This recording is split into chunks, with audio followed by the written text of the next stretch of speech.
I was not raised to speak truth to power, to question authority at all.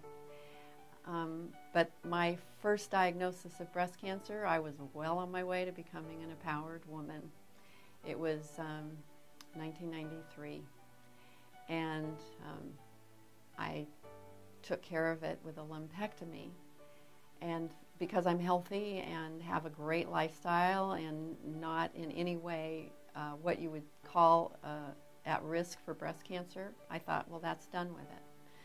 But 9 years later, it came back in the same place, and I met some really wonderful alternative physicians who, again, helped me take care of it.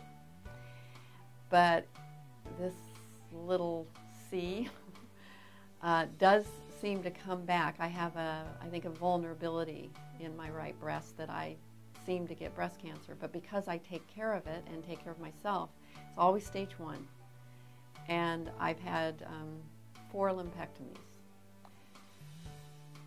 However, when you get breast cancer, it does seem that oncologists are really eager for you to take care of it with mastectomy, with chemo. And I've had 3 girlfriends that all followed everything they were told. They were being the good girls. And within 3 years, all of them were gone. And I watched these horrible deaths. And I'm just speaking personally. I'm not promoting what I did to any other woman. I'm saying follow your gut, follow your intuition on what you need to do to take care of you. So my girlfriends that were in the throes of dying thought I was crazy, that I was seeing quacks, you know, and I should be following the doctor's orders.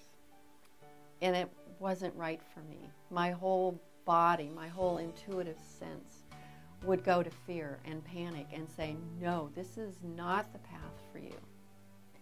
And so I never chose chemo. I never chose mastectomy. And I've been leading this dance with breast cancer for 23 years, and I am perfectly healthy. And when it comes up, which is diagnosed through ultrasound, I haven't had a mammogram for 20 years because I questioned doctors with this. If you can guarantee me that flattening my boob to the width of paper is not going to cause tissue damage, then we'll talk about a mammogram. But nobody has ever been able to answer that question satisfactorily. And the same question comes up with the mastectomy and chemo.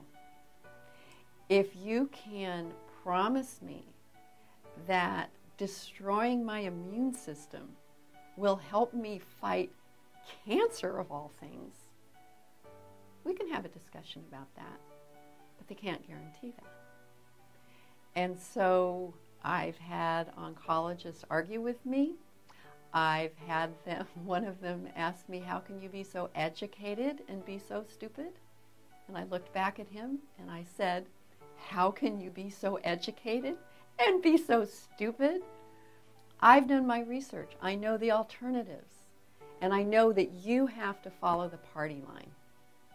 I don't, and I haven't. And when you tell me that I will die without chemo and mastectomy, well, I didn't do chemo and mastectomy, and I didn't die. I'm as healthy as I have ever been. Again, I want to say I'm not promoting the choices I make. I'm promoting that women trust your gut. Do your research. Find out what your vulnerabilities are health-wise. Thyroid is a huge piece of breast cancer.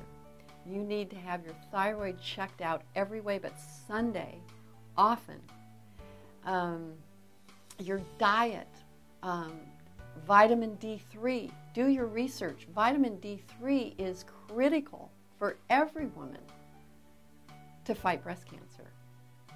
I have a Facebook page called My Cancer My Way, if anybody wants to check that out. It tells a little bit more of the story and just what I do to stay healthy. But yeah, I mean, when I walked into my empowerment, I've never turned back. No one tells me they know better than me. No one.